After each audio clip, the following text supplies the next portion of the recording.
Una vez más, nuestro curso de Nehemías para ir trascendiendo es el capítulo 4. Estaremos hablando desde el verso 10 en adelante y extrayendo las lecciones que son importantísimas como creyentes y como aquellos a quien Dios llame a una posición específica. Es de vital importancia prepararnos. Una de las cosas que necesitamos reiterarles es lo siguiente: Dios forja el carácter antes de enviar a alguien al servicio. Cuando invertimos y enviamos primero sin tener el carácter apropiado, generamos más daños que beneficios. Recuerden eso. Dios primero forja el carácter y ustedes lo pueden ver desde Moisés, David y así sucesivamente a lo largo de toda la Biblia. Hasta no tener el carácter forjado, Dios envía a los suyos al campo de batalla. Y nosotros tenemos un problema porque de acuerdo a lo que vemos o las circunstancias o necesidades, tratamos de colocar a los creyentes que tienen un buen deseo, un buen corazón, pero lejos de hacerles un bien, estaremos entrando en conflictos. Y eso es muy importante lo que vamos a ver ahora en el curso de este capítulo 4, que es uno de los más expositivos en relación con cómo enfrentar los obstáculos, cómo ir superando las circunstancias. Así que bienvenidos a todos ustedes a través de las redes sociales, bienvenidos. El Señor nos permita tener una clase donde nuestra capacidad de comprensión, el Señor nos permita ampliarse, donde su revelación nos conduzca a una mejor calidad de vida, de servicio, de entrega, y de esta manera ser mejores creyentes. Así que abran su Biblia por favor al libro de Nehemías capítulo 4 y vamos a guardar los distractores por favor y centrarnos en nuestra clase, al igual que ahí en casa, colocar sus teléfonos en vibrador, sus cuadernos, sus libros de notas, su Biblia que es imprescindible, y de esta manera ir colocando ya la continuidad de nuestro estudio. Y no es nuestra costumbre, es nuestra necesidad orar previamente. Por favor, diríjanos a alguno de ustedes en este inicio de clase. Vamos a orar, te invito a que cierres tus ojos y buscar la dirección de Dios. Señor, muchas gracias, Padre. No tenemos en poco este tiempo, Señor. No tenemos en poco el venir, sino al contrario, Señor, es nuestro deseo estar aquí para ser mejores creyentes, Señor, ser hijos tuyos, Padre, no buscando un título o una posición, sino simplemente agradarte, Señor, conociendo tu palabra, Dios. En esta noche quiero pedirte que seas tú abriendo nuestro entendimiento, Señor, trayendo esa revelación en el Espíritu para poder captar, Señor, lo que tú quieres que nuestra alma capte para que así mismo sea prosperada, Señor, y crezca en el entendimiento de tu palabra, Señor. Te ruego, Padre, que seas tú quien nos dé esa revelación y que también podamos aplicarlo, Señor. Sé tú en las palabras del pastor, Señor, aún a él mismo, Señor, sé tú revelando lo que él ya preparó, Señor, que ha expresado, pero aún permítele ver entre la clase, Señor, permítele vernos para que él pueda decir lo que tú quieres que diga, Señor. Padre, sé tú con nosotros, ayúdanos, Señor, a ser buenos entendedores, danos un espíritu enseñable, Señor, y sé tú con cada hermano de los que estamos aquí, los que nos ven en línea. Te agradecemos en el nombre de Jesús. Amén. Amén. Vamos a leer los primeros versos. Recuerden, nos quedamos en el verso 9, fue el último que estudiamos. Y vamos a leer los primeros 3, es decir, permíteme leer del verso 10 en adelante. Y dijo Judá: las fuerzas de los acarreadores se han debilitado y el escombro es mucho y no podemos edificar el muro. Y nuestros enemigos dijeron: no sepan ni vean hasta que entremos en medio de ellos y los matemos y hagámosle cesar la obra. Pero sucedió que cuando venían los judíos que habitaban entre ellos, nos decían hasta 10 veces: de todos los lugares donde devolvieren, ellos caerán sobre vosotros. Wow. Nehemías ha venido enfrentando de una manera vigorosa confrontando las circunstancias, no empequeñéndose, porque sabía a quién había creído, quién lo había llevado y quién estaba detrás de todo. Y esto es algo que necesitamos recordarnos. Los obstáculos nunca cesarán cuando iniciamos el proceso de servir a Dios. Una u otra forma estos van a presentarse con diversidad de nombres, circunstancias, pero finalmente alguien detrás de todo está tratando de impedir que lleguemos a realizar la labor a la cual Dios nos ha estado llevando. Y esto, hablando de obstáculos, son ineludibles e inaplazables. Tendremos tiempos de paz, pero finalmente esto es un continuo aspecto que no cesará, porque mientras más avanzamos en la obra, mayores obstáculos vamos a enfrentar. Y en la medida en que va ascendiendo o construyéndose con mayor claridad, de igual manera vendrán disfraces de los obstáculos, de los impedimentos para tratar de hacernos desistir de alcanzar la meta. Y hay dos fuentes primarias acerca de todos estos conflictos. La primera, hemos comentado, es externa, aquello que se propicia alrededor de nosotros, donde nuestro espacio se ve invadido por aquellos que tratan de penetrarlo y limitar nuestra actividad. Pero uno de los más grandes conflictos que vamos a enfrentar son los internos.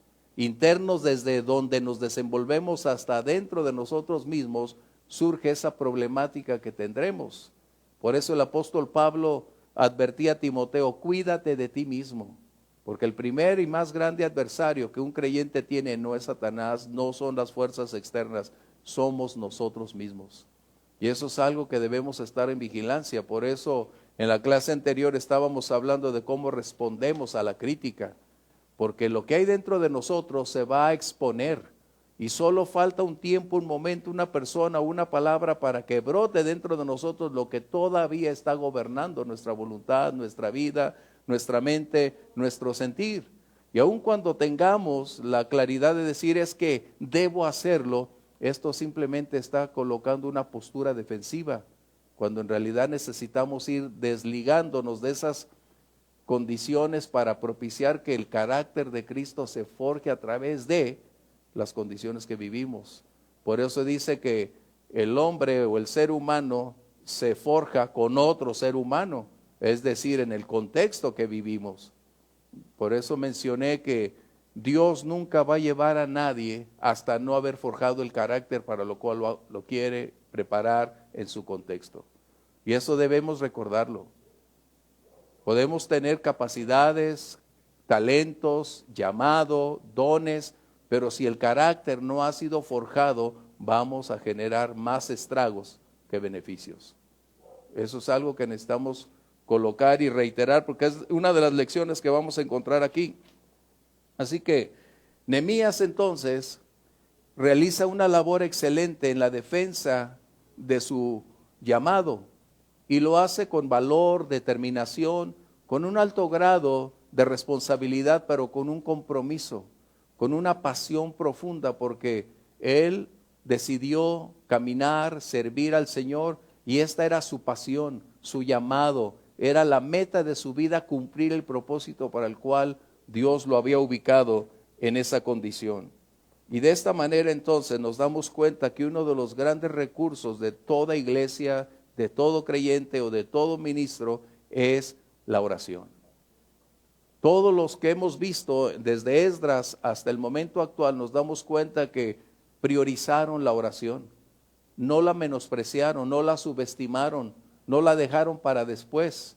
La oración es el recurso fundamental del ministerio en todo tiempo y en cualquier lugar. Eso es vital. La oración no se puede postergar, eliminar o llevar de una manera ligera.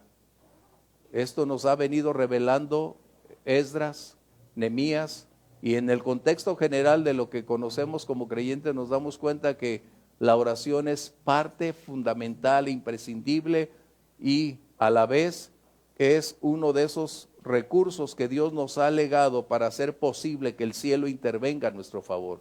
Porque cuando oramos invertimos tiempo y a la vez propiciamos que el cielo y sus recursos intervengan a nuestro favor, los involucramos a causa de pedir ayuda al Dios del cielo. Eso es muy importante.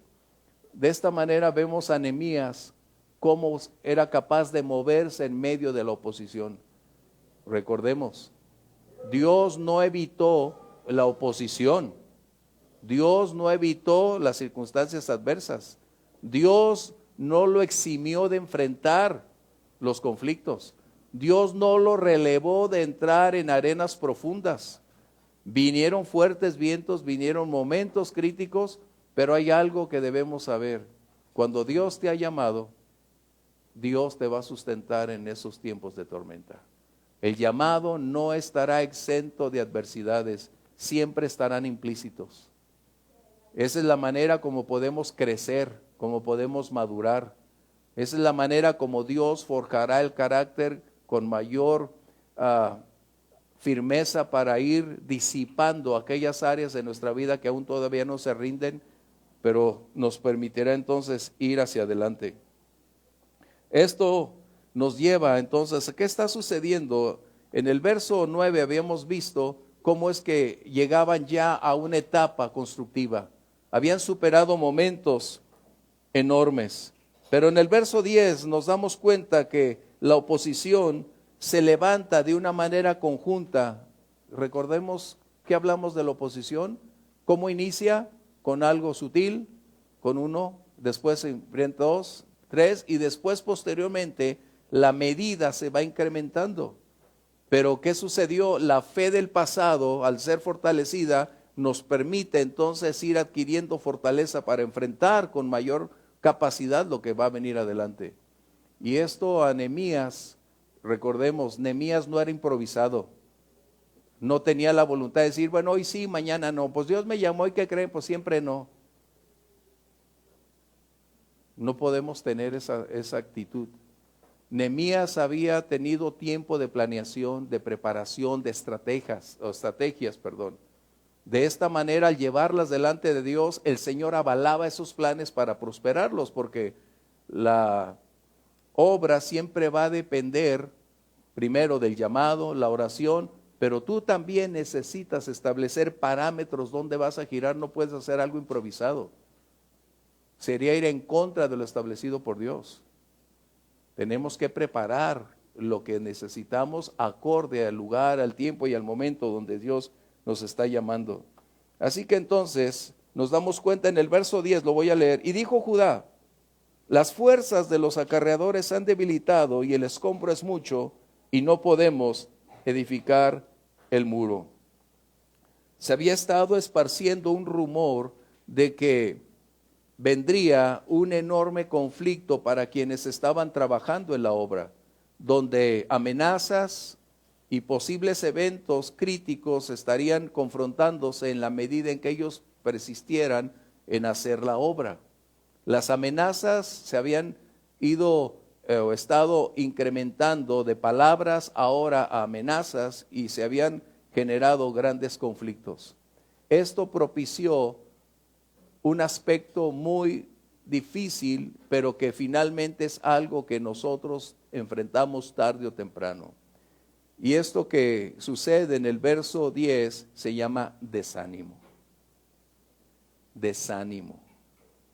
Y no quiero que me digan, no, yo nunca he tenido desánimo, porque todo creyente y no creyente ha atravesado tiempos de desánimo. Es muy diferente tener desánimo a decir, desisto, me voy, renuncio. Es muy diferente. Es muy diferente. Pero la pregunta es, ¿cómo enfrentamos el desánimo? ¿Cómo enfrentamos el desánimo? Y el desánimo lo podemos disfrazar de diversas maneras. No, no tengo problemas con eso. Pero eres inefectivo. Te ha drenado todas tus fuerzas. Has socavado toda tu fe. Te ha limitado en tus acciones. Te has ido a tu rincón a decir, pobre de mí, nadie me quiere, todo me sale mal, ¿no? O sea, podemos disfrazarlo. Pero la pregunta es, ¿cómo reaccionamos al desánimo? El desánimo no se va a ir por orar, déjame decirte. Eso es algo que debemos puntualizar, porque a veces somos tan espirituales que todo lo queremos hacer orando. Y debemos recordar que hay dos cosas importantes. Unas cosas se logran por orar y otras se logran por accionar. Y la acción es el resultado de la oración. Eso es importante. Porque la gran mayoría tiende a negar la realidad del desánimo. Negarlo no lo eliminará. Negarlo no lo ahuyentará. El orar no va a acabar con él, porque el desánimo es una condición interna. Eso es algo que debemos darnos cuenta. El desánimo es interna y es un resultado. Y como es un resultado, entonces necesitamos darnos cuenta de dónde procede y cómo es que aconteció. Hasta dónde permitimos que las circunstancias profundizaran más de lo que debieron haber alcanzado. Y nos damos cuenta entonces, y vamos a verlo más adelante, que no es la clase para el desánimo, es la clase de liderazgo, pero esto es algo que siempre se va a tratar en la iglesia. El mundo conoce el desánimo y por eso es que pierden trabajos, cambian de ciudad, cambian de compañías, cambian de lugares donde trabajan, donde habitan, pensando que son las personas, las circunstancias, el conflicto, cuando no se han dado cuenta que el problema principal está dentro de ellos mismos. El desánimo es una cuestión desde emocional, mental, espiritual, conlleva todos esos ámbitos. Y podemos decir entonces que el desánimo es el resultado donde todas las circunstancias y condiciones han estado operando en contra. En otras palabras, el desánimo, pudiéramos llamarlo, es cargar una derrota internamente y de saber cómo superarla. ¿Cómo lo enfrentamos? Ese es el punto. Y esto es lo que va a hacer Nehemías. Nos va a dar una de las más grandes lecciones que ni Freud en su psicología pudo haber hecho. Qué importante, ¿verdad? La Biblia, como he mencionado, aunque no es un tratado de psiquiatría, conoce el funcionamiento, la conducta, el temperamento de cualquier ser humano y por lo tanto puede decirnos con toda claridad cómo reaccionamos, pero también cómo podemos cambiar nuestro presente a través de continuar conociendo la palabra de Dios. Por eso para nosotros es más relevante escuchar la palabra de Dios que acudir en ese lapso con un profesional de la salud. Porque para nosotros la palabra de Dios es suficiente, es única y es poderosa para hacer que las cosas cambien. ¿Qué diferencia? ¿No? Así que, ¿cómo enfrentamos el desánimo? Esa es una pregunta. Pregunto, ¿cómo lo enfrentamos? ¿De qué manera, Ramoncita? Primero hay que reconocer que tenemos el deseo. Ese es el punto focal donde está el problema de la gran mayoría en la iglesia. Conferir su condición a Satanás. Es que tenemos lucha contra sangre y carne y hay que dar. No. Mencioné, el desánimo es algo interno. No es cuestión de lo que está aconteciendo, es que nosotros permitimos que aconteciera lo que externamente sucedió, abrimos una puerta y esto llegó, penetró y no sabemos qué hacer y cómo sacarlos. Y ese es el primer punto, como mencionaba Ramoncita. Mientras no reconozcamos que estamos en ese conflicto, nunca va a haber una solución. Mira, hace años en una iglesia que me invitaron a mi esposa y a mí a compartir en Puerto Rico, pues cada vez que vas a compartir en algún lugar, oras pidiendo a Dios dirección, y esa palabra que el Señor me dio para ese día era sobre este tema. Una iglesia floreciente, una iglesia con un alto grado de efectividad en su labor, unos pastores excelentes, con un crecimiento enorme, continuo. Y cuando compartíamos este tema, mencioné precisamente que mientras no se reconozca que estás enfrentando el desánimo, estás propiciando en otros delegar, conferir los conflictos, la causa, pero jamás podrá haber libertad hasta que no se reconozca que estoy yo viviendo bajo ese contexto. Porque por lo general es que el enemigo me quiere pegar. El enemigo nos está oprimiendo. El enemigo está cerrando las puertas. No. A veces el enemigo nada tiene que ver. Y ese es algo que necesitamos aprender, discernimiento. ¿Dónde se logra? A través de tu relación, de tu comunión con Dios. Por eso Nehemías tenía un alto grado de efectividad, porque priorizó su tiempo de oración con Dios. Sin relación no hay unción, recuerda eso. Es que yo quiero la unción de Dios, pues todo inicia en relación. De esta manera, ¿cómo entonces ir hacia adelante? Negarlo no lo eliminará. Como aquellos que dicen, yo declaro que no existe el desánimo. No. El desánimo es una realidad que tristemente se ha convertido en una de las enfermedades más trascendentes en este siglo, como resultado de no tener las personas los recursos suficientes para enfrentarlo y superarlo. Y tú y yo tenemos todos los recursos que Dios nos da y debemos estar agradecidos porque podemos vivir y superar esa condición. Pero mientras no lo enfrentemos, mientras no lo confrontemos, estamos permitiendo que el desánimo se incremente día a día, porque es llevar una derrota interna y no saber cómo superarla, pero está generando más estragos, más caos, más daño y drenando tu fe, debilitando tus fuerzas, cerrando tus espacios, nublando tu panorama, haciéndote perder la visión, no depositar más tu confianza en Dios porque crees que Él te ha fallado a causa de lo que estamos viviendo. Qué tremendo. Pues esto es lo que está aconteciendo en el verso 10. Y ese es uno de los temas más comunes dentro de la iglesia cuando no se enseña, se comparte y se predica al respecto. Porque mientras más interesados estemos en la guerra espiritual, y no es que no la tengamos, todos los días tenemos una guerra espiritual, todos los días. Eso es obvio, pero no debe ser la prioridad. No nos vamos a enganchar en una pelea que no nos compete. Cristo en la cruz del Calvario ya venció. Y tenemos que aprender cómo ir adelante. Y lo que está internamente es cuestión nuestra. ¿Qué hacer y cómo hacerlo? Y es lo que Nehemías nos va a enseñar, que él no sucumbió ante esta condición porque primero su relación con Dios lo mantenía vigoroso.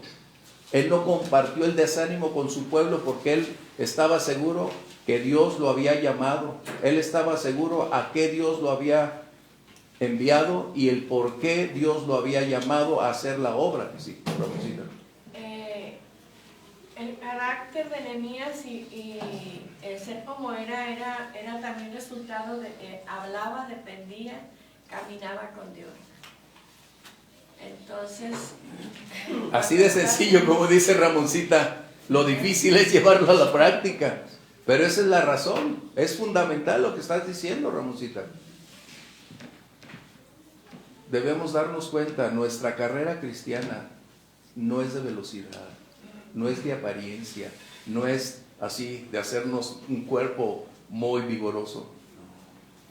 La carrera del cristiano, y principalmente en el servicio del Señor, es una carrera de distancia, de tiempo, de obstáculos. Es una maratón, por llamarlo de una manera, que no disminuye, sino va ascendiendo y cada vez con mayor intensidad. Y debemos prepararnos entonces para saber cómo llegar a la meta. Nuestro propósito es llegar a la meta. No es iniciar como los corredores, no importa, al cabo de aquí me salgo de la carrera. No. Cuando Dios te dice vamos, es porque el propósito es llegar al final, a la meta. Y eso es imprescindible para quien anhela servir. Así que el desánimo entonces es una condición en que nos vemos involucrados como resultado de abrir un espacio donde las cosas han tomado un alto grado y nos han despojado de nuestra fe.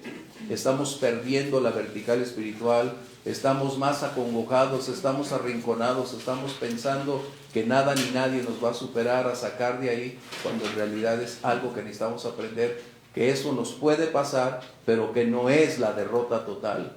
Es como Pablo mencionó en Corintios, ¿no? Decir, estamos atribulados en todo, mas no angustiados, derribados pero no destruidos. Yo le decía a mi esposa, ¿tú crees que un día Pablo se desanimó como algunos cristianos dicen? Les pregunto, ¿Pablo un día experimentaría desánimo? Sí. Sí, cuando tenía sentencia de muerte. Bueno, eso lo pudiéramos colocar bajo otro contexto. El desánimo drenaría a Pablo, pero Pablo siempre dijo, porque yo sé a quién he creído, yo sé quién está conmigo, todos me han abandonado, menos el Señor. Esa era la certeza. Había dolor, eso sí podemos afirmar. Había tristeza, sí, pero el desánimo nunca metió en esas vidas, porque sabían quiénes eran en Dios, la razón por la cual estaban ahí. Por eso Pablo podía decir, para mí el morir es Cristo. ¿Y el vivir? ¿O qué decía? Para mí el vivir es Cristo y el morir. ¿Por qué? No es que fuera un superhombre como Nehemías. Lo que dijo Ramosita, su relación con Dios, su caminar con Dios, su dependencia en Dios, forjó esa condición de carácter, de saber que aun cuando las cosas fueran en su contra, porque de otra manera Pablo no escribiría, porque sabemos que a los que aman a Dios todas las cosas contribuyen para bien. ¿Por qué? Porque Pablo sabía, por experiencia propia, azotado 3 veces, azotado con varas, dado por muerto. Pablo vivió todas esas condiciones. Si el desánimo lo hubiera invadido, Pablo renunciaría. ¿Qué es lo más fácil cuando estás bajo presión, bajo desánimo?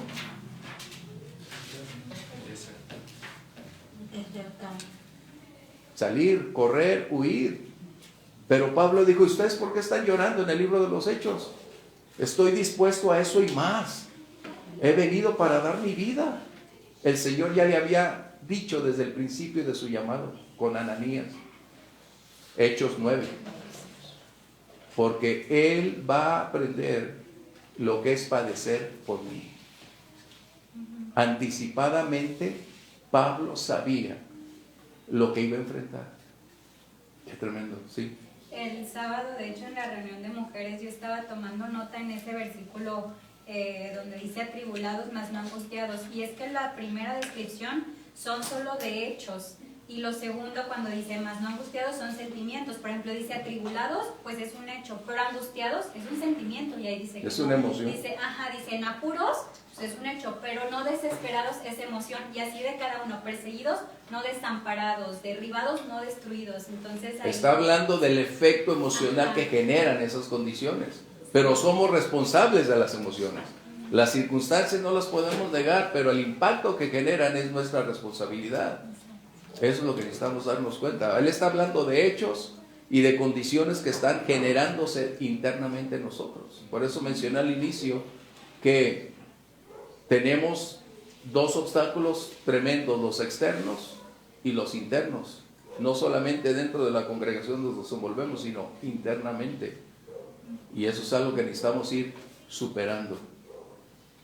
A veces algunos escritores, canciones o predicaciones tratan de colocar muy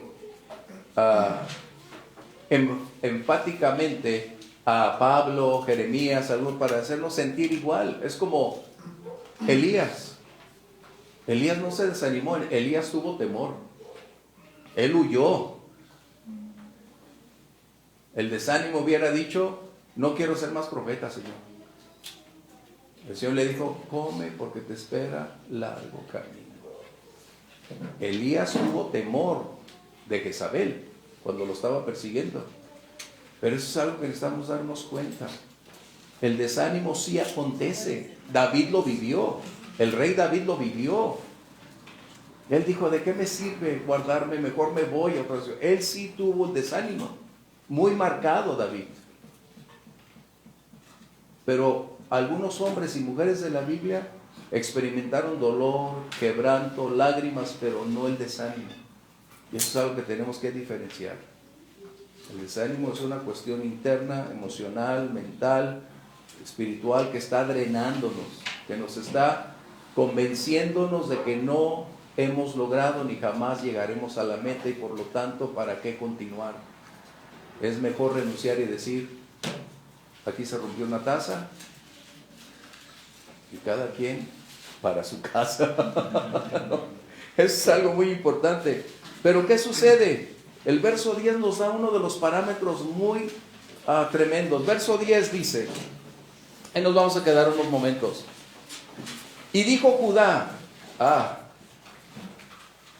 ¿quién fue el promotor del desánimo? Aquí tenemos un gran problema, déjame decirte. El liderazgo. Génesis capítulo 49, versos 8 al 10, vamos a ver. Uno de los problemas más graves es cuando el carácter de un liderazgo no está forjado previamente antes de entrar al servicio. Voy a reiterarlo. El carácter de un liderazgo sin estar previamente forjado antes de entrar al servir es uno de los más grandes daños que se pueden generar. Por eso Dios no tiene prisa. Dios preparó a Moisés, ¿cuánto recuerdan? 80 años. Y así sucesivamente Dios va preparando a los suyos. Por eso el Espíritu Santo a través de Pablo dice, no coloques a un novicio, a un recién convertido, no coloques en el ministerio a alguien que no tiene la experiencia, el peso, que no ha adquirido el carácter. ¿Por qué? Porque somos susceptibles de irnos en cualquier momento. Entonces, si olvidamos los parámetros bíblicos para insertar nuestras posiciones, estamos teniendo los conflictos que hoy vivimos en términos generales en la iglesia. Vamos a ver Génesis 49, versos 8 al 10, por favor.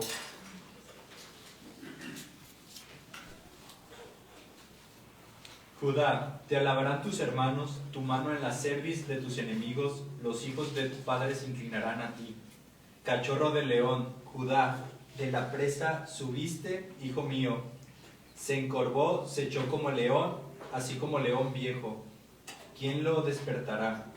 No será quitado el cetro de Judá, ni el legislador de entre sus pies, hasta que venga Silo, y a él se congregarán los pueblos. Esta es la bendición que está recibiendo cada tribu, y específicamente Judá está recibiendo la promesa de que ellos serán la tribu líder elegida de donde el Mesías vendría. Estaba mencionando ya anticipadamente, cientos de años antes, que esa tribu sería la elegida de la cual vendría el Mesías, y de esta manera ellos serían la tribu líder por excelencia. ¿Vamos bien? ¿Vamos bien? Ok, eso es importante. Y la palabra Silo que están viendo ahí es el nombre del Mesías. Eso tienen que colocarlo ahí. Ese es el apelativo del Mesías, o el sobrenombre del Mesías para el pueblo judío. Silo. Por eso está esta palabra declarándose: ustedes son el cetro, el liderazgo de las tribus de Israel. ¿Y qué sucede cuando la palabra o las condiciones de desánimo emanan del liderazgo? ¿Qué resultados tendremos? Oseas 4:9, ¿qué dice? Dale el sacerdote. Es decir, entonces tenemos un principio aquí, que la conducta o la condición de liderazgo es reflejada por el pueblo. Qué terrible. Y lo peor es cuando inicia en el liderazgo. Por eso, reitero, el carácter debe ser forjado previo a enviar a alguien al servicio. Por eso tenemos muchos misioneros que se regresan a su base. ¿Por qué? Las cosas no funcionan. No sé hablar el lenguaje. Las personas no se convierten. ¿Sabes cuántos años le llevó a Hudson Taylor a alcanzar el primer hombre convertido? 7 años.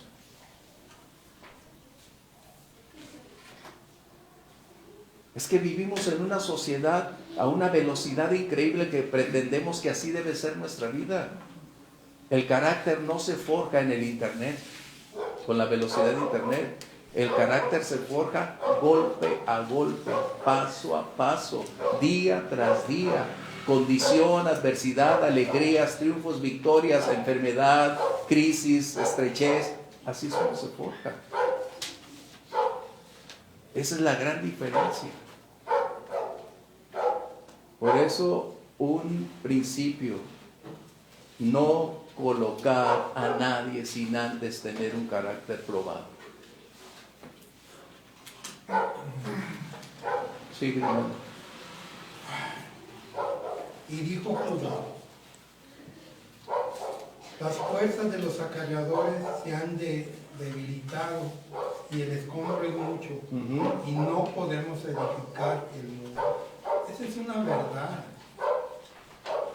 Es una verdad, pero con un alto grado implícito de un conflicto interno que estaba mencionándose. No es los hechos. ¿Nehemías no sabría eso? Nehemías lo sabía. Pero ve más adelante y dice hasta 10 veces. Esto quiere decir, esta frase, ustedes la van a encontrar repetidamente en el Antiguo Testamento 10 veces. Significa una cantidad ilimitada de repeticiones, es lo que quiere decir. Ustedes la van a encontrar y si la buscan en su buscador, ahí en su concordancia van a encontrar, cuando diga 10 veces, van a encontrar fácil otras 10 veces, y lo que quiere decir es una cantidad ilimitada de propuestas. ¿Qué sucedió entonces? Cuando el liderazgo inicia este descenso en su fe, en su confianza, en su búsqueda, va a generar un alto grado que, donde va a penetrar a las personas alrededor de ellos. Por eso mencioné cómo es que algunos pastores dejan el ministerio porque no funcionó, porque no se convirtieron, porque no hubo...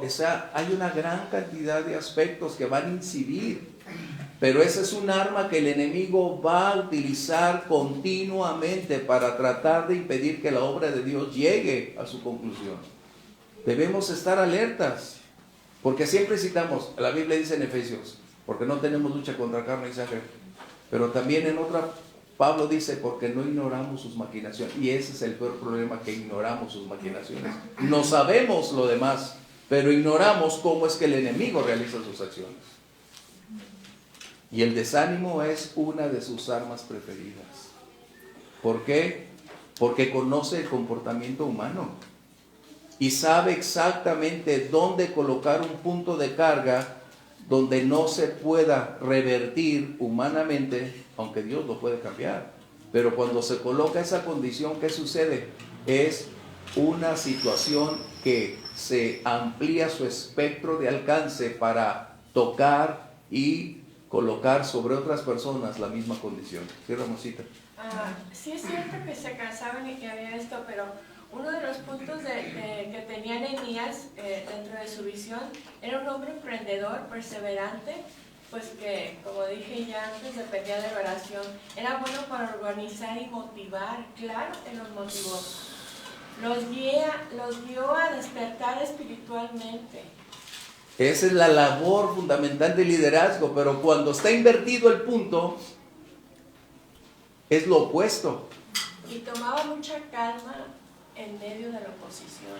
Eso es muy bueno para un líder. ¿Por qué? Porque si explota, pues de nada va a servir. Ya todos estamos cansados, ya, vámonos. Y hay que quedar ¿Por qué? a la mitad. Porque tenía dominio propio. Sus emociones no interferían con la visión, el llamado. Les hacía entender que estar bajo la dirección de Dios se logran cosas imposibles. Así es. Así que no me digan entonces que no funciona lo que dice Jeremías 32:17, porque no hay nada imposible para ti. ¿Qué estamos diciendo? Que el carácter del liderazgo fue preparado anticipadamente Nehemías para llegar a ese momento. Si Nehemías no hubiese tenido esa previa preparación en el palacio, en buscar a Dios, en su comunión con Dios, no lograría realizar una labor exitosa en Jerusalén. Fue debido a las características mencionadas por Ramosita, pero también su capacidad de tener dominio propio, de planear, de anticipar escenarios y saber qué hacer y cómo hacerlo. Él no era un improvisado. ¿Cómo podía alentar a otros? ¿Por improvisación? No. ¿Cómo podía orar? ¿Porque era por la fuerza? No. Porque él tenía exactamente todos esos recursos muy bien definidos para saber qué hacer, cómo hacerlo y de qué manera propiciar que las cosas cambiaran. Sí. Nada más aportando, creo que uno de los problemas que tuvo Judá fue que se enfocó en la realidad que tenían, pero también en parte como al pasado que venían queriendo cambiar, porque como habla de escombros, como que lo relaciono en las construcciones, siento que es más complicado cuando es una remodelación o que es tumbar para hacer otra cosa, y siento que se enfocó en eso, en el de perder la vista de la meta, porque dijo, estoy sopesando y la verdad no conviene. Pero qué triste que fuera el liderazgo. A eso es lo que estamos hablando. Sí. Esto quiere decir entonces que no todo el que está al frente, eso debemos tenerlo muy presente. No es la junta directiva de una iglesia quien ordena ni quien envía. No son los que están alrededor diciendo tú puedes, tú tienes. Esto necesitamos reiterarlo. La obra de Dios no es una fiesta. No es una relación de amigos. La obra de Dios es lo más serio que nosotros debemos tener presente, porque es el valor de las almas de un presente y de una eternidad. Y hacer de la voluntad de Dios nuestra prioridad será el mayor y más grande privilegio que Dios nos pueda conferir. Yo estoy agradecido de que le placiera llamarnos, sin ser el más equipado, y reconozco no lo soy, pero a Él le plació llamar, preparar y ubicar. Y gracias Dios por eso. Mas no me conformo, porque cada día quiero superarme, cada día voy adelante, cada día me preparo, cada día requiero crecer a la altura que espero que Dios me llame. Eso es algo que necesitamos tener. Nunca debes cruzar los brazos ni conformarte con lo que hasta hoy tienes. Dios nunca te va a dar más de lo que tú puedas manejar, y si con lo que tienes te has quedado, decidiste llegar hasta ese nivel. Pero Dios desea llevarnos cada vez más alto. ¿Qué sucedió? Verso 11. Dice, nuestros enemigos dijeron, no sepan ni vean hasta que entremos en medio de ellos, los matemos y hagamos. Pero sucedió que cuando venían los judíos, quienes habitaban, ¿dónde? Entre ellos. El mismo pueblo inició también una aventura de participar en el rumor que se estaba suscitando en el entorno. Esto quiere decir que cuando las personas se reúnen, se juntan con personas negativas, conflictivas, criticonas, que les gusta el rumor, que les gusta la crítica en alto grado, tarde o temprano esto va a generar un alto precio a pagar, porque de la abundancia del corazón la boca se va a abrir, y la influencia que esas personas generan en la vida de un genuino creyente puede ser susceptible de llevarlo también a esa esfera, como resultado de pensar, no, me voy a juntar con ellos para hacerles comprender, para decirles que están equivocados. Voy a ir con ellos porque somos hermanos y necesitamos mostrar el amor fraternal y compartir juntos. La Biblia nos dice, con los tales ni aún. Por eso les reitero una y mil veces, necesitan aprender con quién tener relaciones. Sí, Luis. Porque eso normalmente lo relacionamos con las personas No queremos millones ahorita. Eso está muy relacionado con el mundo. O sea, creemos que cuando usted habla de eso, tengamos cuidado con quién nos juntamos en el mundo, pero resulta que aún en el medio cristiano, aún en la iglesia, es un yugo desigual. Eso, tenemos que apartar. Es un yugo desigual. ¿Qué comunión tiene la luz con las tinieblas? Eso se llama discernimiento. Les he reiterado, ustedes necesitan ir preparando los escenarios del día de mañana. Su credibilidad está a prueba. Todo mundo va a relacionarlos quiénes son, con quién se reúnen. Porque pudiéramos decir, las malas conversaciones corrompen las buenas costumbres, pero esto quiere decir entonces que las malas compañías producen estas condiciones. Estos que vivían del lado de los enemigos estaban continuamente participando de sus pláticas, escuchándolas. Fíjate bien, y a veces lo que escuchamos tiene un alto grado de influencia que va a permear la fe. Puede desvirtuar lo que nosotros en un momento dado abrazábamos y tristemente genera una enorme influencia que cambia la perspectiva. Y mira, vamos a ver dos textos. Números 13, 31 al 33, y otro que tenga Números 32, verso 9, por favor. La semana pasada en la clase mencionábamos que la crítica atrae a los criticones. Y siempre va a ser así. Se van a identificar los que no hacen nada con los que no hacen nada. Ay, yo estoy tan cansado. El tiempo no me alcanza. Y tenemos una gran cantidad de posturas como resultado de no forjar una propia condición. Mira, bueno, no voy a entrar, voy a después a otro tema respecto de lo que iba a decir. Ya estamos aquí. Uno de los grandes problemas que tenemos en la iglesia es la falta de preparación.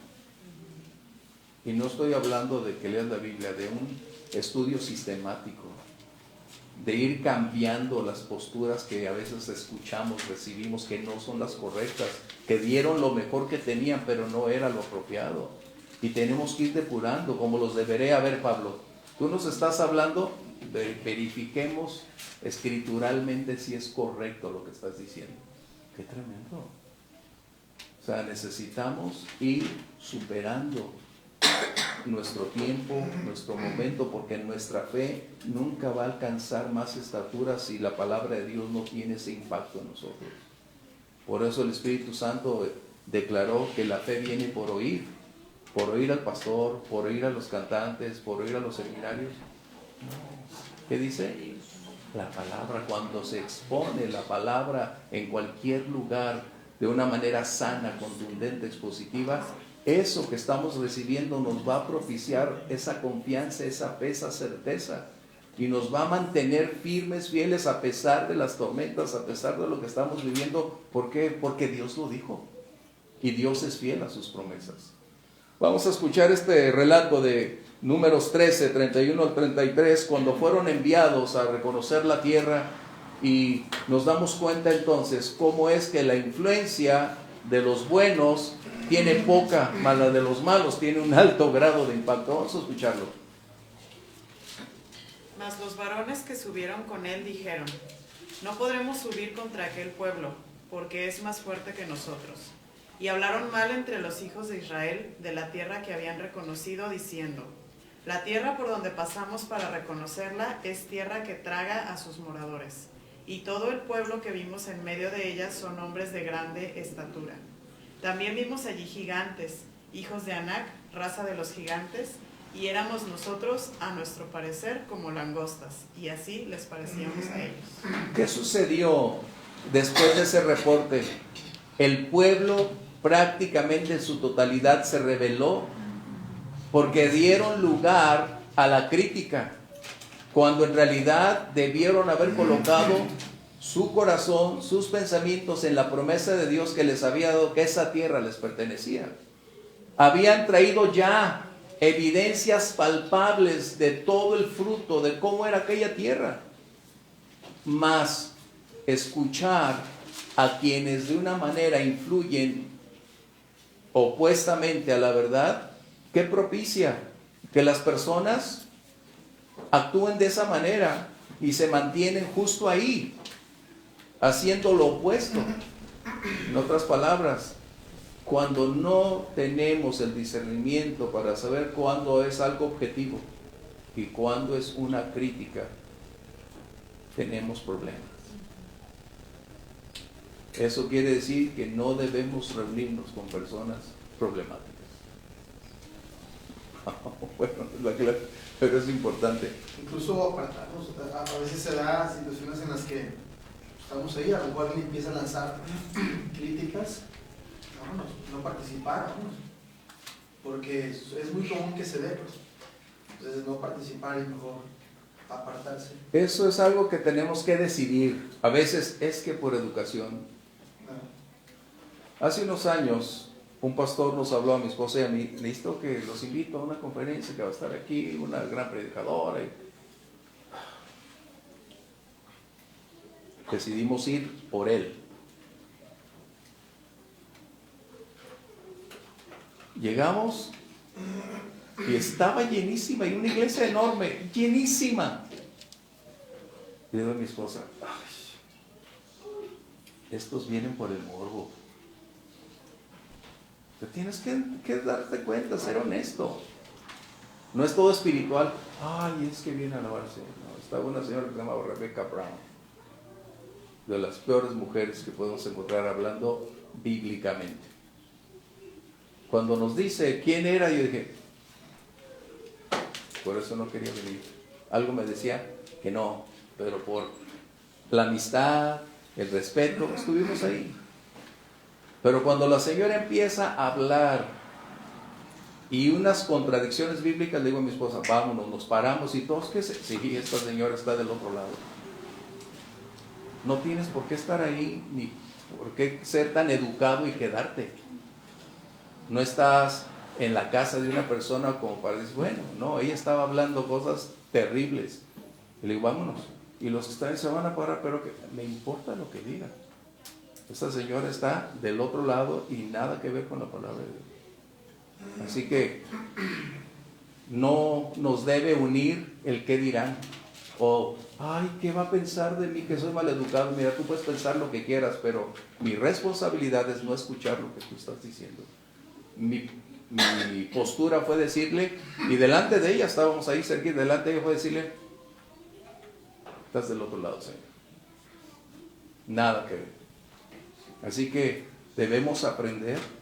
Una es ser educado y la otra es no tener que compartir lo que no debemos compartir. Quedarte es aceptar, ay, bueno, me tengo que quedar, porque lo que va a decir, en cambio, acabo yo sé lo que creo, Dios conoce mi corazón. Ahí es pararte y salir. Qué tremendo, ¿no? Y no lo digo como algo de gloriarte, no. Es que vamos a ser confrontados en la vida diaria. Y este pastor, hoy te va. Sí, esta señora nada tiene que ver. Y tienes que decirle la razón y dónde ubicarse. Porque todo solo de otra manera sería tu postura y no es por nuestra postura. Representas lo que Dios espera que hagas. Tú eres el representante de Dios en ese contexto. Tú avalarás o reprobarás lo que se está escuchando. Esa señora nada tiene que ver con la palabra de Dios. Lo que pasa es que les dan tanta fama en ciertos temas, pero ya cuando lo analizas a la luz de la palabra de Dios están lejos de la palabra. Y otra cosa que debo decirte, ella no es doctora. Usurpa un lugar que no es doctora. Ella se autodenomina doctora y la corrieron del hospital por lo menos. Bueno, ¿estamos bien? Eso es muy importante. Bien, Números 32:9. Subieron hasta el torrente de Escol y después que vieron la tierra, desalentaron a los hijos de Israel para que no viniesen a la tierra que Jehová les había dado. Las 2,5 tribus que se quedaron del otro lado, resulta que después de haber visto la tierra, ahora desean quedarse del otro lado del río, y sus palabras fueron tan impactantes que se registran, dicen, desalentaron al pueblo. Desalentaron al pueblo. Pero recordemos aquellas palabras famosas de Caleb: el Señor nos ha entregado la tierra. y nos los comeremos como pan caliente. Eso es lo que dice Caleb. ¿Por qué? Porque Dios lo dijo. Qué tremendo, ¿va? Esto es lo que necesitamos. Esta es la razón por la cual Nehemías se convierte en uno de los líderes más impactantes, porque enfrenta diversidad de condiciones y no permite estar involucrado ni sus pensamientos ni sus emociones con esa condición. Por el contrario, él decide hacer cambios para llevar a su pueblo por la senda correcta. ¿Sí? Eso es muy importante. De esta manera, entonces, nos damos cuenta que la obra no debe detenerse. Nehemías hace un cambio radical para conducir a su pueblo e instruirle en cómo prepararlo para enfrentar las batallas, cómo enfrentar los retos. Esto nos debe entonces llevar a algo. La obra de Dios nunca debe detenerse. La obra de Dios siempre debe estar en continua acción y creciente. Podemos ser activistas en la iglesia, eso no es la obra. La obra del Señor es ir, llevar, compartir, predicar, hacer discípulos, extender el nombre de Jesucristo, llevarlo adelante. Eso es lo que necesitamos ir haciendo, proclamar su mensaje. Y esto entonces nos hace hacernos una pregunta: ¿por qué entonces tenemos tantos ministros desertando? Tal vez ustedes ni cuenta se dan, pero puedo decirles una enorme cantidad de índices desertando. Y la pregunta es, ¿cuál es la razón? ¿Por qué? En Nehemías no había la palabra renunciar. En Nehemías no cabía la palabra disminuir, postergar. ¿Por qué? Porque Nehemías estaba seguro quién lo había llamado, a qué lo habían llamado y para qué lo habían llamado. Nehemías no tenía una autoconfianza, tenía una dependencia divina, como Ramosita había subrayado algunos aspectos. Y eso es lo que un líder debe hacer. No depende de la opinión, no depende de las circunstancias, no depende de cómo van las cosas. Donde Dios llama, ubica y respalda, ahí te tienes que quedar haciendo frente a todo lo que venga adelante. Eso es importante. Wow. Así que entonces vamos adelante, porque si no el tiempo no nos va a permitir seguir adelante. Verso 14: después miré y me levanté y dije a los nobles y a los oficiales y al resto del pueblo: no teman delante de ellos. Acuérdense del Señor grande y temible y peleen por sus hermanos, por sus hijos, sus hijas, por sus mujeres y sus casas. ¿Qué está diciendo? Nehemías, en su oración y en su preparación, en su estrategia, al haber implementado acciones, entendía previamente que cuando una persona se enfoca en sí mismo, ha perdido su fe, ha perdido la vertical, ha perdido todo. Y es lo que vemos en la gran mayoría de personas. Se enfocan tanto en sí mismos, en su situación, en su conflicto, problema, adversidad, necesidad, que se han cerrado ellos mismos y están llorando en una esquina, lamentando su situación, cuando en realidad deberían tener otra postura. Pero ¿quién les va a enseñar? Para eso son los líderes que Dios coloca, para propiciar, cambiar el enfoque. ¿Por qué el pueblo estaba debilitado a pesar del arduo trabajo que habían llevado ya? Porque habían construido hasta la mitad. El problema no era tanto el cansancio físico, el problema era haber escuchado amenazas, conflictos, circunstancias y permitir que sus fuerzas no se recuperaran. Esto los llevó entonces a una postura, ¿cuál? En donde empezaron a ver que era imposible llegar a la meta, que no era factible concluir la reconstrucción, que sus recursos se habían agotado, que eran mayor los adversarios que estaban en su contra, que estaban a punto de experimentar o una invasión o la pérdida de su vida. Pero ¿qué hizo Nehemías? Sabiamente, no estamos hablando motivacionalmente, recuerden la palabra que en los cristianos no debe haber esa palabra motivación. La motivación es algo psicológico. mental.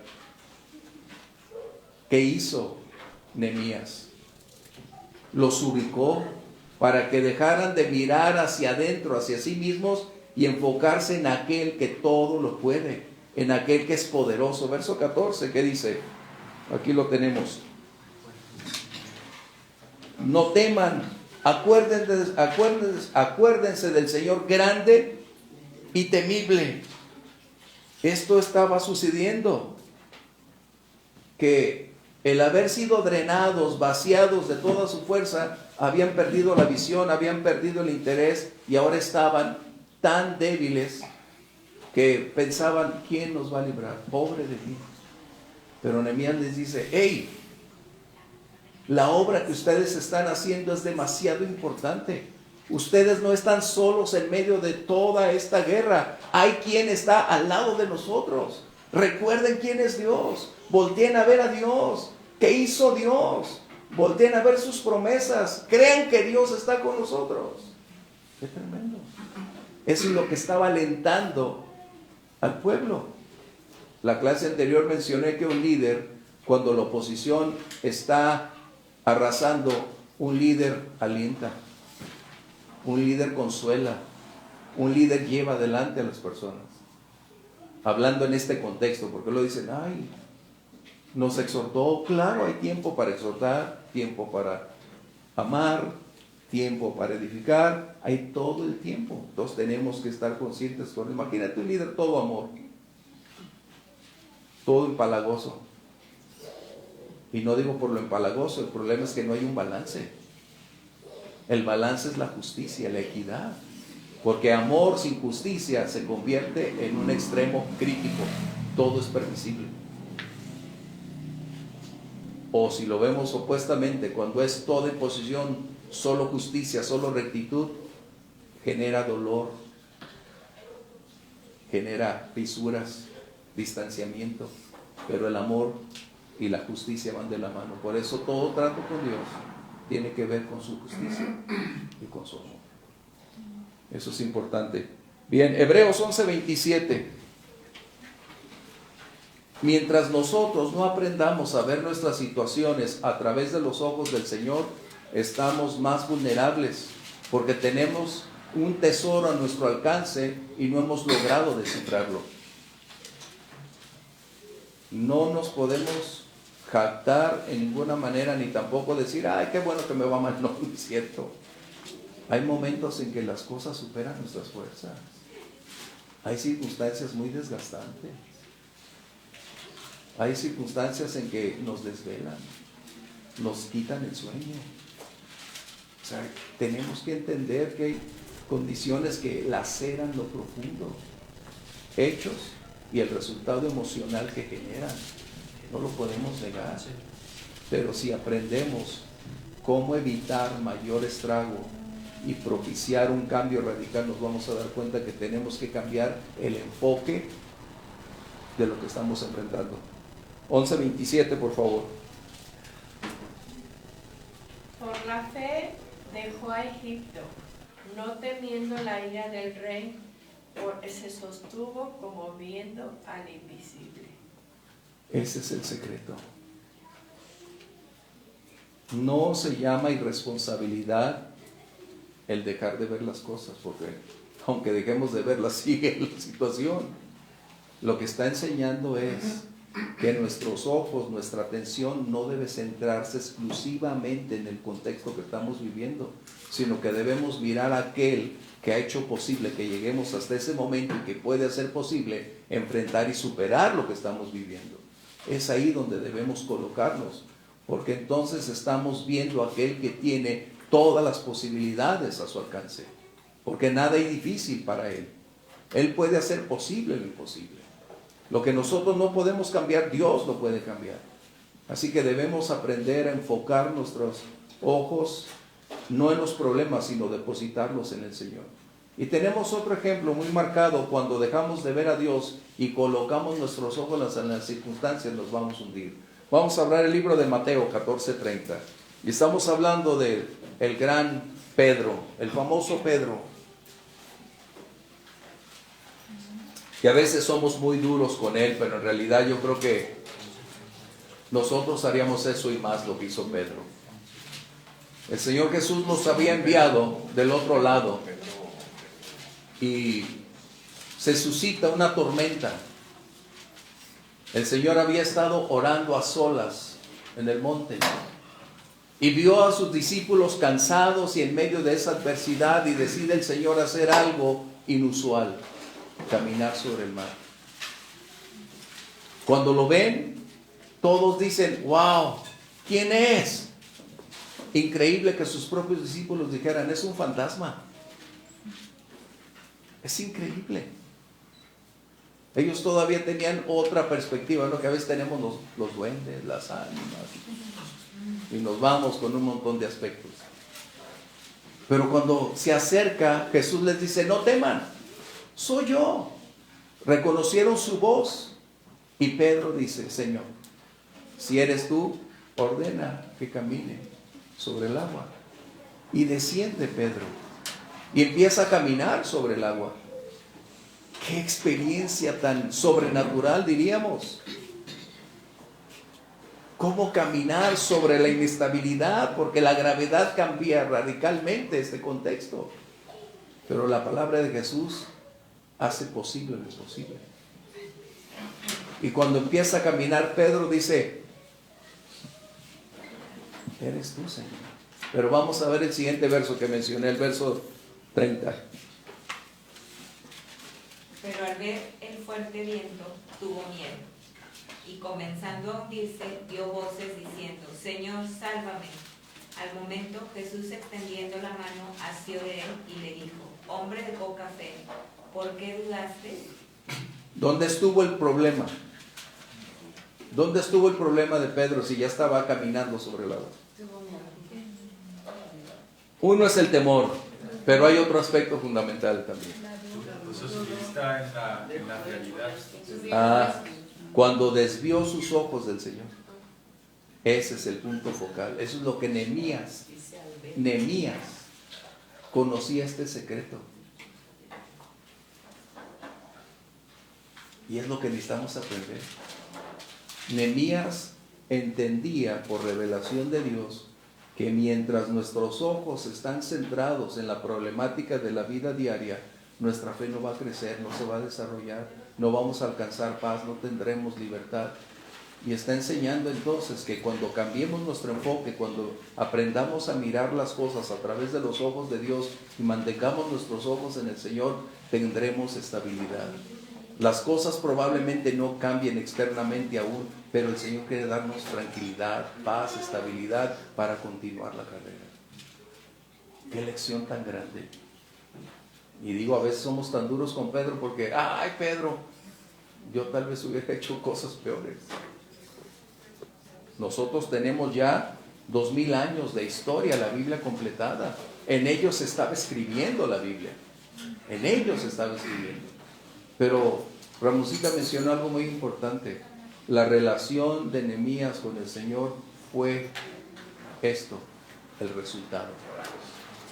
Conducir a su pueblo en tiempos difíciles, alentar a los suyos, hacerles ver que no hay problema tan grande que Dios no pueda resolver, que no existe gigante más grande que el Señor no pueda derribar, pero en su soberanía Él determinará cuándo, cómo y si es posible.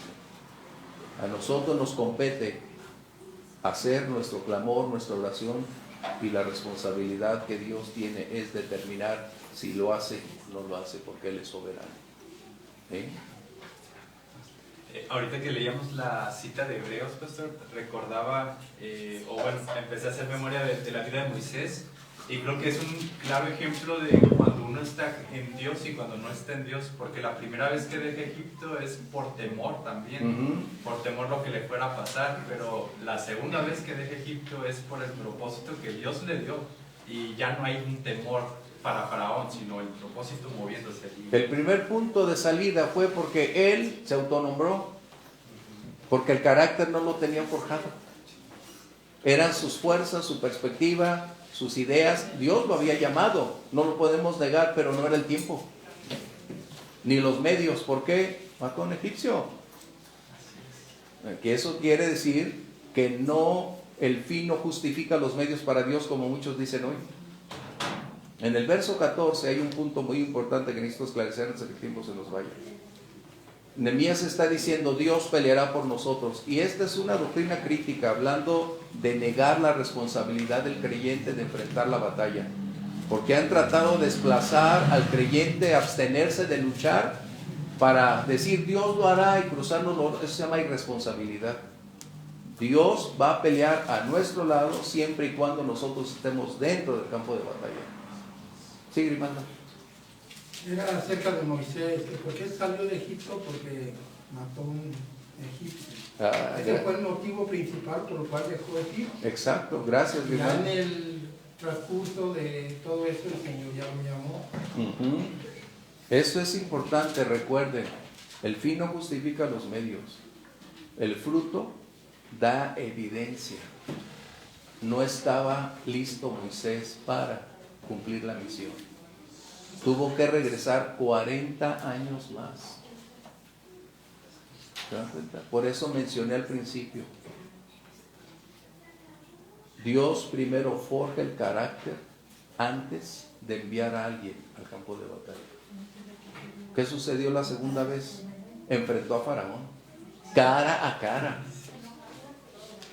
Y ahí no tartamudeó. Ahí fue directo. Y extendió su mano y hizo todo lo que Dios le había dicho. Y las plagas estuvieron ahí. Enfrentó a Faraón en cada plaga y le dijo, voy a orar por ti. Y nos damos cuenta entonces que ahí es donde el carácter de Moisés se hace evidente a causa de haber pasado 40 años con las ovejas. Sí, Grimalda. Y aún el carácter lo llevaba, porque cuando cortó la roca, el Señor le dijo, háblale. Así es. Que se enojó. A veces somos susceptibles de enojarnos por otros. Eso le pasó a Moisés, ¿no?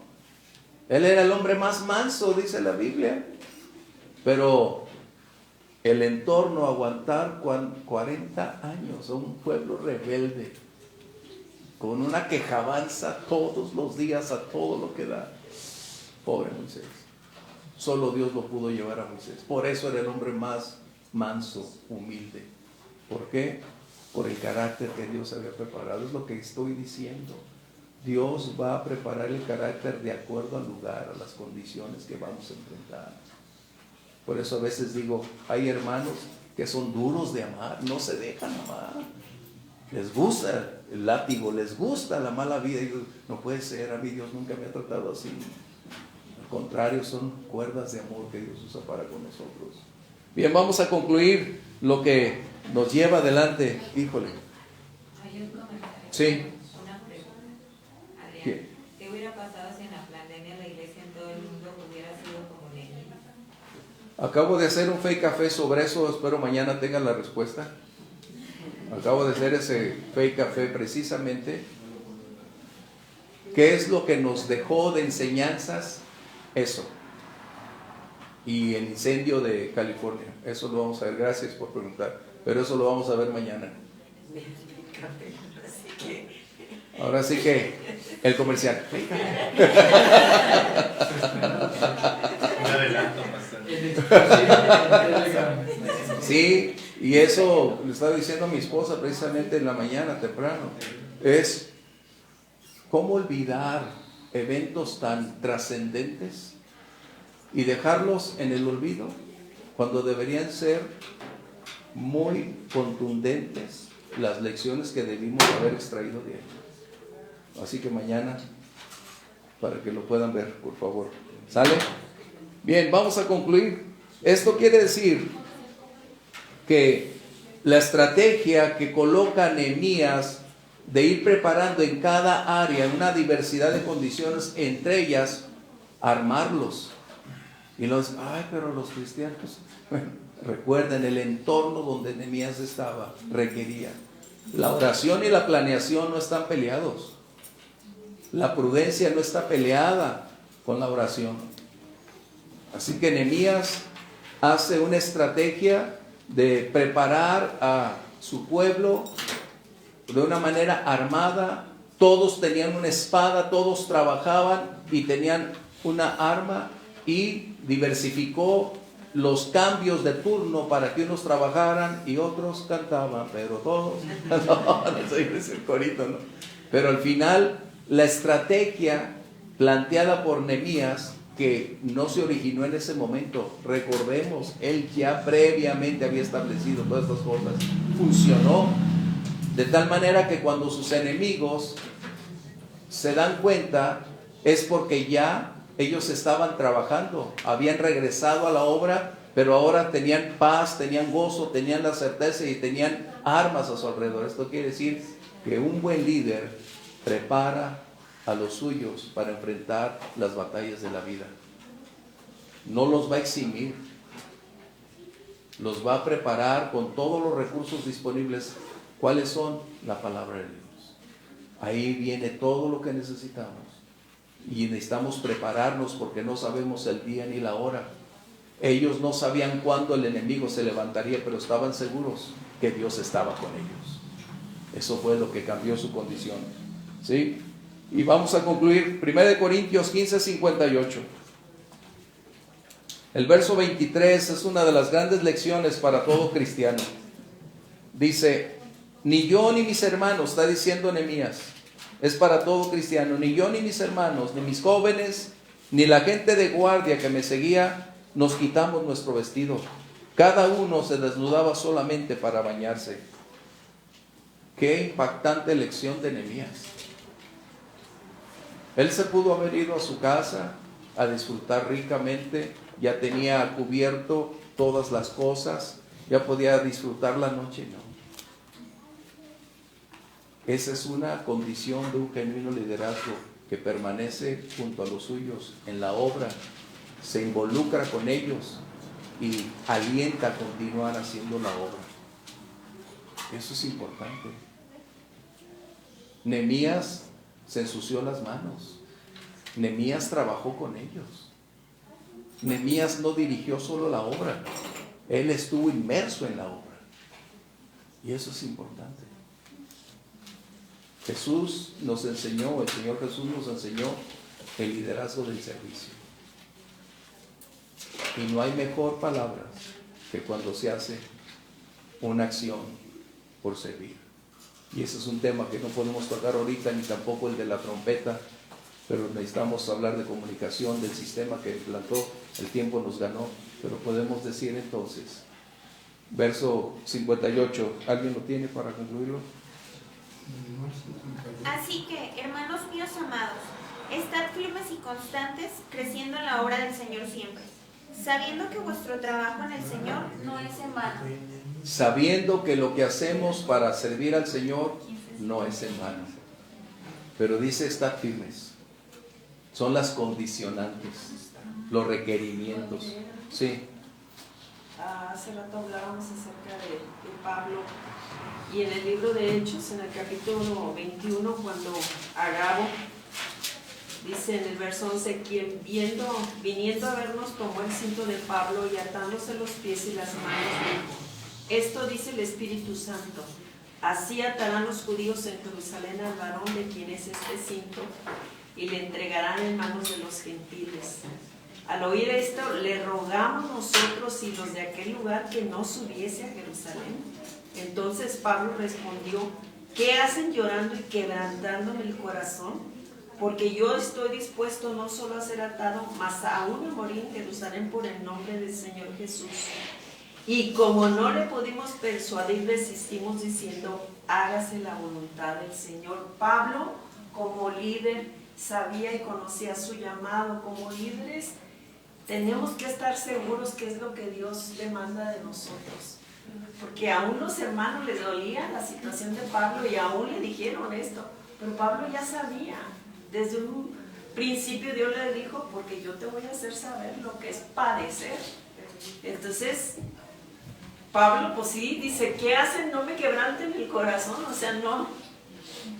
Mis sentimientos podrían involucrarse, pero él sabía su liderazgo, su llamado y lo que tenía que padecer. Entonces, como líder, tenemos que saber, o sea, si somos llamados a un liderazgo, que podemos padecer muchas cosas, pero finalmente no perder el enfoque de ese llamado a través de Jesucristo.